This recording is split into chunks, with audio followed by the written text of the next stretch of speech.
हरे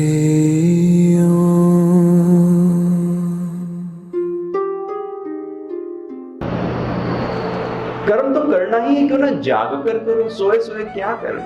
अब आप ये देखो, यदि जागे जागे हैं तो सब कुछ क्लैरिटी के साथ में क्रिस्टल क्लियर हो चुका है। भले वो याद ना रहे, बात अलग है, लेकिन आपको पता है। लेकिन हम सोए सोए होते हैं तो व्यक्ति से पूछते हैं क्या कर रहे हो, कुछ नहीं। कहाँ जा रहे हो, कहीं नहीं। तो वो जा कहाँ रहा है फिर, कहीं नहीं। तो क्योंकि उसने अपने मन में एक अपना संसार बसाया हुआ है, वो उस पर चल रहा है।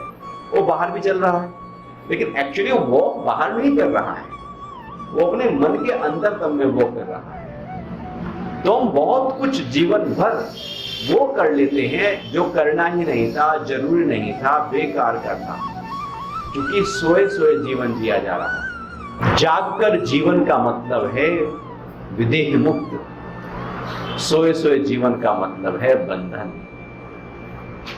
कर्म तो सभी कर रहे हैं, वो पत्थर तोड़ने वाला दृष्टांत आता है ना। कर्म तो सभी कर रहे हैं, लेकिन अंदर कोई जागा हुआ है, कोई सोया हुआ है, कोई क्रोध में है, कोई झल्लाहट में है, कोई मैं मेरे में लगा पड़ा है, कोई कह रहा कि धन कितना आएगा इससे, वो उसी में लगा हुआ है। सब ने अपने अपना एक दायरा फिक्स किया हुआ है और उसी को आधार मानकर हम कर्म किए जा रहे हैं। तो कर्म का आनंद लिया ही कब? वो तो कर्म के फल की इंतजारी में सब काम हो रहा है, कर्म का आनंद तो लिया ही नहीं गया। बच्चा 1 साल पढ़ रहा है, उसका फल कितनी देर के लिए है? और यदि उसने 1 साल पढ़ने को एंजॉय नहीं किया तो फल कभी भी एंजॉय दे नहीं सकता। हम जीवन की इस यात्रा में क्या पग पग को एंजॉय कर रहे हैं? यदि कर रहे हैं तो कोई बाउंड्री नहीं, कोई आदत नहीं, उन आदतों और उन बंधनों से उठ चुके हैं हम। और यदि नहीं कर रहे हैं तो अभी बहुत सारे बंधन हैं हमारे पास में। उन बंधनों को हमें जानना होगा, समझना होगा, कहाँ अटके हैं, कहाँ फंसे हैं, कांटे कहाँ कहाँ उलझे हुए हैं हमारे पल्लू में। उन सब कांटों को धीरे से आहिस्ता से पल्लू से निकाल देना होगा और फिर आगे बढ़ेंगे। अध्यात्म की यात्रा एक सुखद यात्रा है। इसमें हल्का व्यक्ति ही आगे बढ़ सकता है। जो आदतों से भारी हो, बंधनों से भारी हो, उसका बढ़ना मुश्किल है। इसलिए लाखों में कोई विरला होता है जो मुझे जानने की कोशिश करता है, और उसमें से भी कोई विरला है जो मुझे प्राप्त करता है। बाकी सब तो अपने ही जाल में उलझे हुए हैं। पहले ये पक्का करो कि मेरी आदत कौन सी है। हमें हमारी आदत का पता ही नहीं होता कि ये मेरी आदत है। हम कहते हैं ये मेरी आदत नहीं है, ये तो बहुत सही है ना, ये आदत कहाँ है? तो आदत कोई भी हो, ये पक्का करो कि उसको हमें उस आदत से ऊपर उठना है। उस आदत से ऊपर उठने के लिए थोड़े थोड़े उपाय करने शुरू कीजिए। चाय की पत्ती के दाने हैं, थोड़े से कम डालना शुरू कीजिए। 2-2 दाने रोज निकालना शुरू कर दीजिए, क्योंकि वो धीरे धीरे धीरे धीरे आदत एकदम यदि टूट नहीं पा रही है तो वो आर्टिस्टिक तरीके से, कलाकारी तरीके से हमें उस आदत, क्योंकि वो आदत कुछ केमिकल्स अंदर पैदा कर रही है, प्रोड्यूस कर रही है, उसका इम्पैक्ट हमारी बॉडी की फिजियोलॉजी के ऊपर हो रहा है। अब उससे हमें थोड़ा सा उठना होगा, कायाकल्प करना होगा। इसलिए आर्टिस्टिक तरीके से आप 2-2 दाने कम करना शुरू कीजिए, करके देखिएगा। बस इतना करना। एक समय ऐसा आएगा कि आपकी चाय हल्की होती चली जाएगी और बॉडी का जो रिस्पॉन्स था वो भी नेगेटिव नहीं होगा, वो पॉजिटिव होने लगेगा।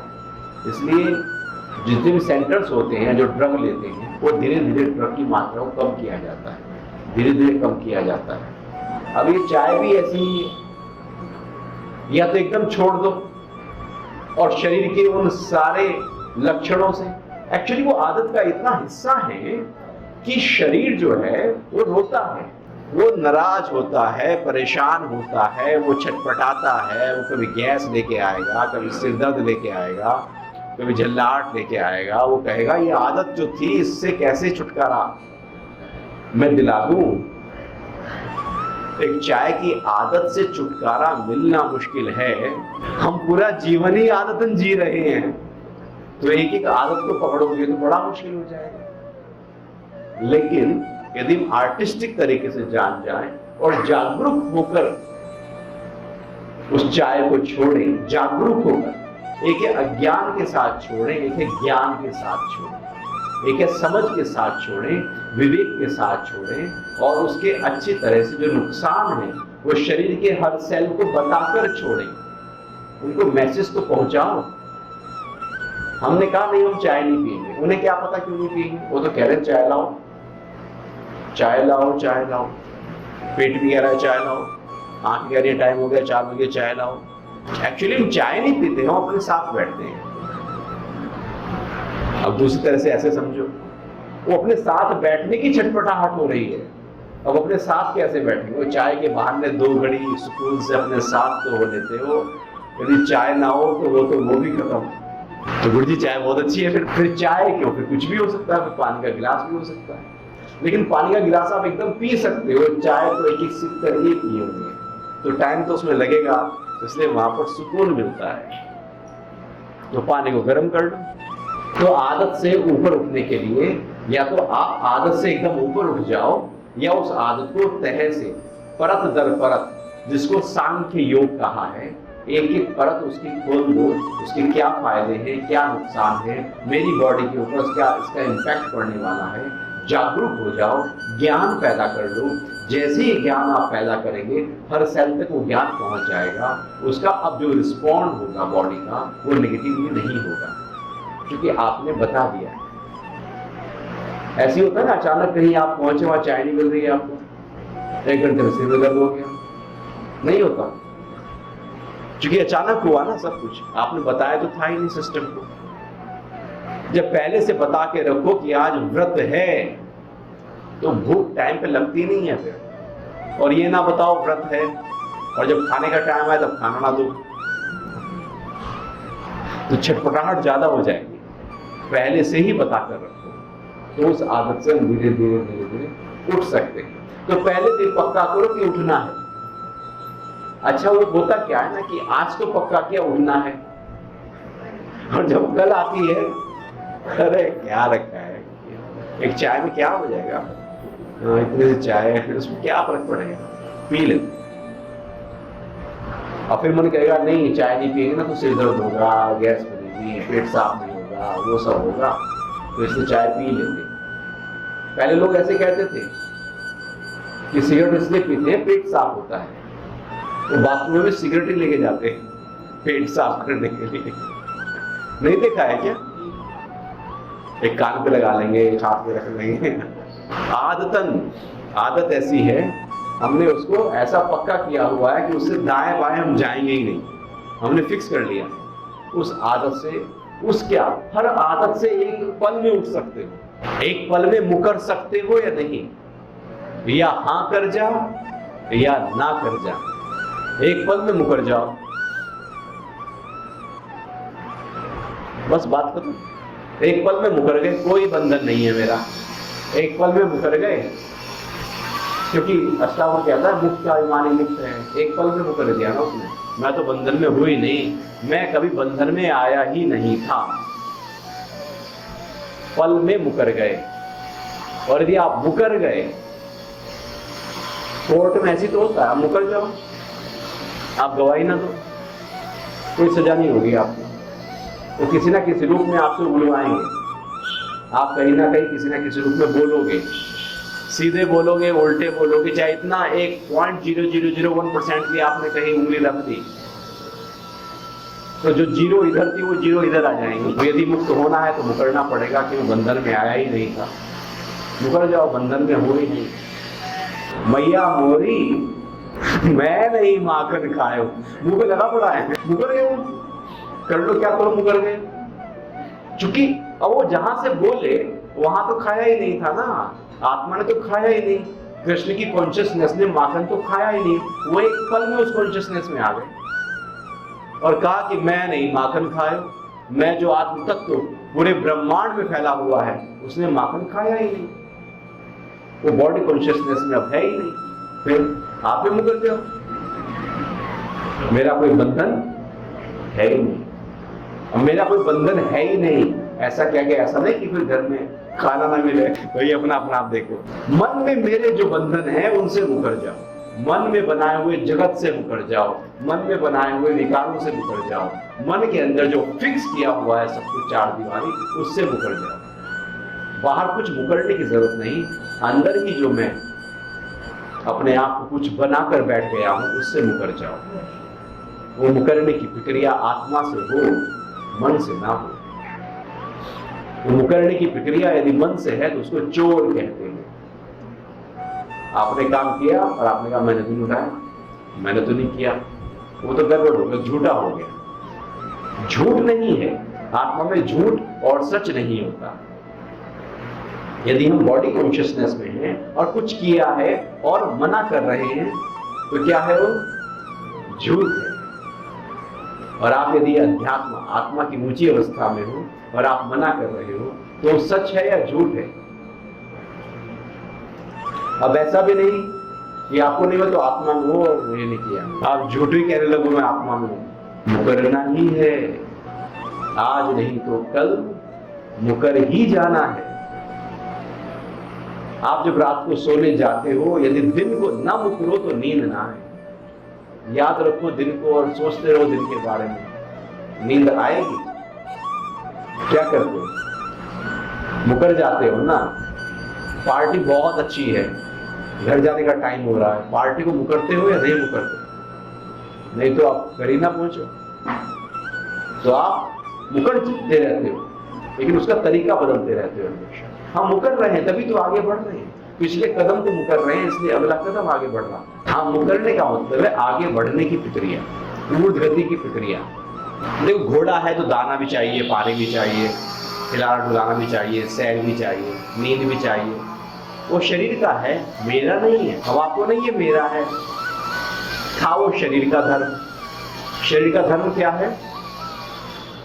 शरीर को भोजन चाहिए तो शरीर को खिलाओ पिलाओ, शरीर को नींद चाहिए, नींद दो, शरीर को व्यायाम चाहिए, व्यायाम दो, शरीर को एक्टिविटी चाहिए, एक्टिविटी दो। तो ये शरीर का धर्म है, ये पूरा करो। ये आपका धर्म नहीं हो गया, ये आपका है। अब हम क्या करते हैं? हम सारी एनर्जी को इसी में ही लगा देते हैं। खाने पीने में लगा दी। खाने का ही तो है ना, शरीर का धर्म था, हमने उसे मन में ले आए और हमने अपने आप को उसमें उतार दिया। जो एक छोटे स्तर का धर्म था, शरीर सबसे बाह्य आवरण है, इसकी व्यवस्था को बनाए रखना आपका धर्म है। बस इतना सोचो, उससे ज्यादा शरीर नहीं है ना कुछ, उसको उतना सब कुछ परफेक्टली दो। अब आगे क्या करना है? या वही जीवन है?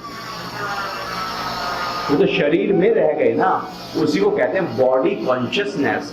जब हमारी कॉन्शियसनेस बॉडी में उतर आए और शरीर के धर्मों को अपनाने लगे, जो शरीर को चाहिए आप ये कहने लगो ये मुझे चाहिए, यही चाहिए, इससे आप ऊपर ही ना उठ पाओ, तो समझो कि बॉडी कॉन्शियसनेस है हमारी।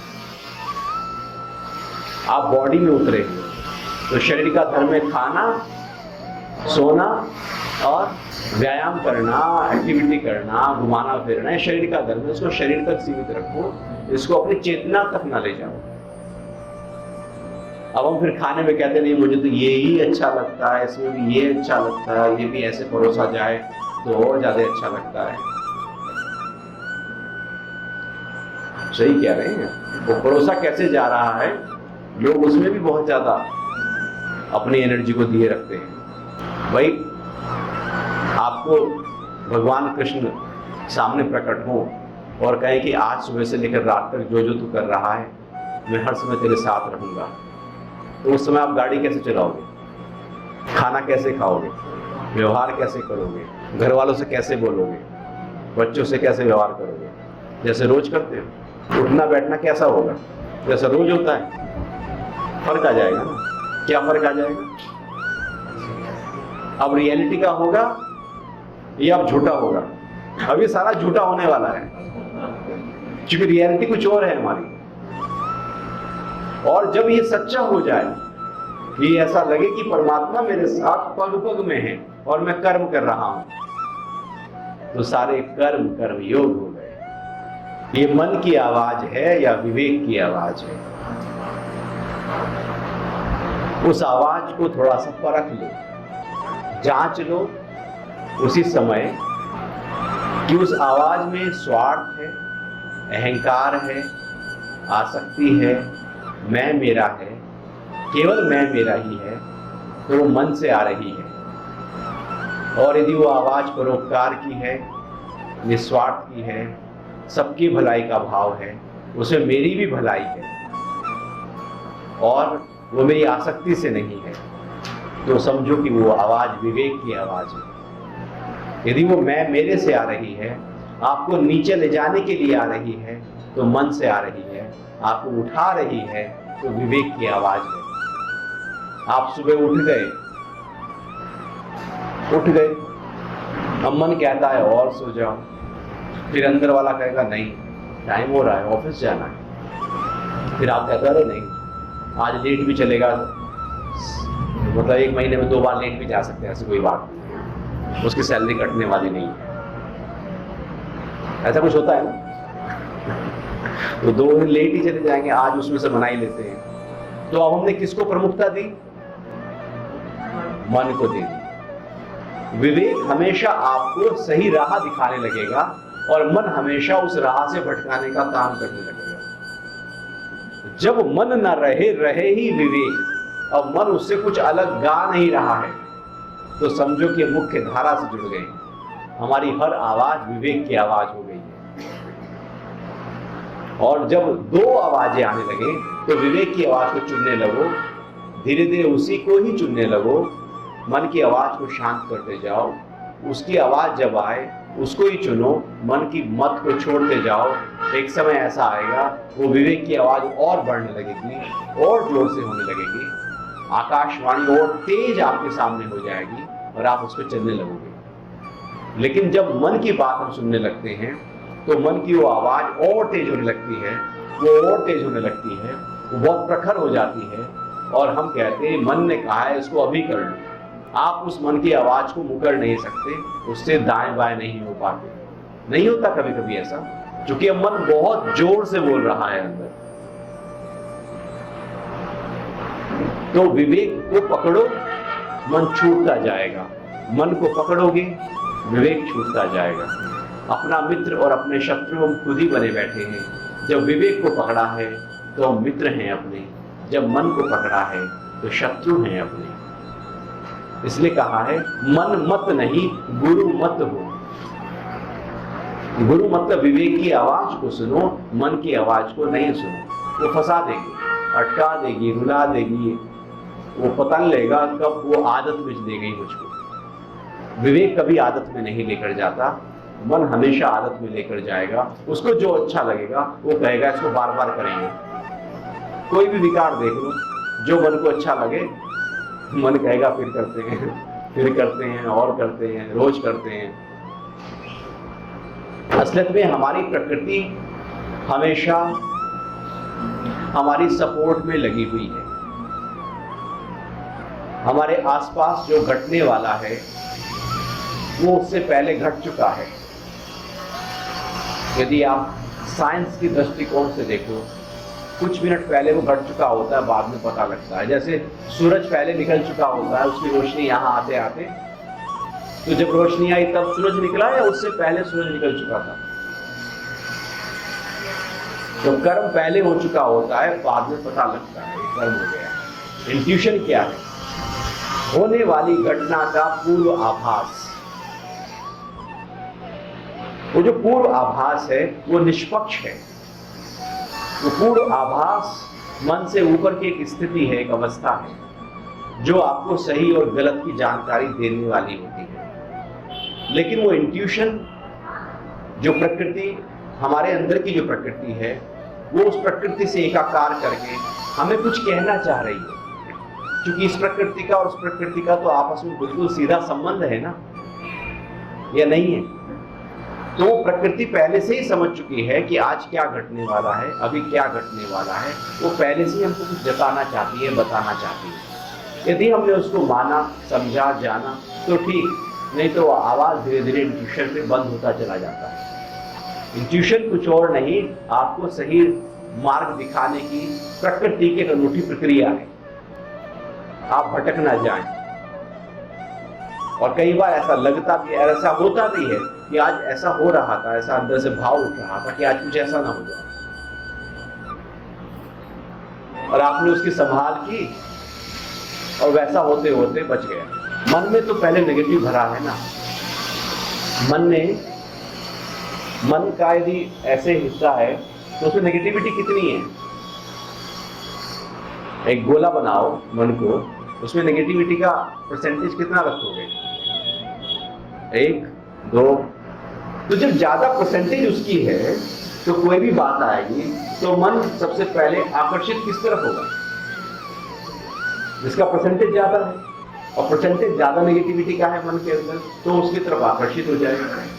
और जिसके अंदर पॉजिटिविटी का परसेंटेज ज्यादा है, मन पॉजिटिविटी की तरफ आकर्षित हो जाएगा। तो हमारे अंदर परसेंटेज किसका है? तो यदि हमने अपने अंदर पॉजिटिविटी को ही पनाह दी है, अंदर उसको अच्छी तरह से संजोया है, तो समझो कि कोई भी बात फिर नेगेटिव होकर शुरू नहीं होगी, पहले पॉजिटिव से शुरू होगी। नो से शुरू नहीं होगा हमारा सेंटेंस, यस से शुरू होगा। Start with yes. हम क्या करते हैं? नहीं, ऐसे तो हो ही नहीं पाएगा। कोई भी काम देगा बॉस, ऐसे कैसे होगा, ऐसे तो हो नहीं सकता। नो से शुरू होता है, वो करेगा वही। फिर पहले ही यस कर लेता तो अच्छा था। हम स्टार्ट ही नो से करते हैं, ये तो बड़ा कठिन है, ये कैसे हो पाएगा? क्योंकि वो नो का परसेंटेज ज्यादा है अंदर, नेगेटिविटी का ज्यादा है अंदर। अभी 2 सिचुएशन सामने रखी मैंने आपकी। आपका फायदा, दूसरे का नुकसान। आपका भी फायदा, दूसरे का भी फायदा। कौन से वाला अच्छा है? जैसे दोनों का फायदा वो विवेक की आवाज, जैसे मेरा फायदा वो मन की आवाज। एग्जाम्पल के साथ ऐसे समझो, ठीक है? ऐसे क्योंकि ये जो मन की आवाज है, विवेक की आवाज, ये कस्टमाइज होती है, ये पर्सनलाइज होती है। ये उस समय जो आ रही है वो उस समय देखी जाती है कि ये किस स्थिति से आ रही है। तो वहां पर हम बता पाएंगे, उसी पल बता पाएंगे कि ये मन से है या विवेक से है। और आप भी उसी पल बता पाओगे, क्योंकि बाद में तो उसकी परिभाषा हम करते रहेंगे। तो जिस समय आवाज आए उसी समय जाग जाओ कि ये कहां से आ रही है, आपको पता लग जाएगा। मन के हारे हार है, मन के जीते जीत। जब मन विवेक का हिस्सा बन जाता है तो मन जीत जाता है। जब मन विवेक से हट जाता है तो मन हार जाता है। जब मन आत्मा से जुड़ जाता है तो वो जीत जाता है। उसको मनोबल कहते हैं, और वो मनोबल आत्मबल से पैदा होता है। जब मन आत्मा से पीछे से जुड़ा है तो वो जीत जाएगा, जो बाहर से जुड़ता है वो हार जाएगा। तो वो निर्भर करता है कि आपका मन जुड़ा कहाँ है। दुख से जुड़ा है तो हारेगा या जीतेगा? नेगेटिविटी से जुड़ा है तो हारेगा या जीतेगा? आदत से जुड़ा है तो हारेगा या जीतेगा? आदत है ना, वो राजा को आदत थी ना कि कोई जूता बनाएगा, सुना है ना, रियलिटी है। आक्रमण हो गया, वो सारे भाग गए, कोई जूता पहनाने वाला नहीं था, राजा वहीं बैठा रहा। कोई आए जूता पहनाए तो वो भागू, तो हार गया ना। कैसे हारा?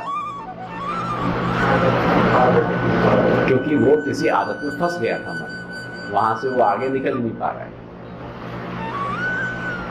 लोग कहते हैं ना वजन बढ़ गया, भाई किन कारण से बढ़ा बताओ, वो कारण हटा दो, देखो कंट्रोल होता है नहीं होता। तो समझ किन कारणों से संकुचित हुई है, उन कारणों को तो ढूंढो। विशालता चाहिए, और हम कहें कि हम तो खूब मंडूक हैं और समझ हो जाए बड़ी, तो हो सकते हैं क्या?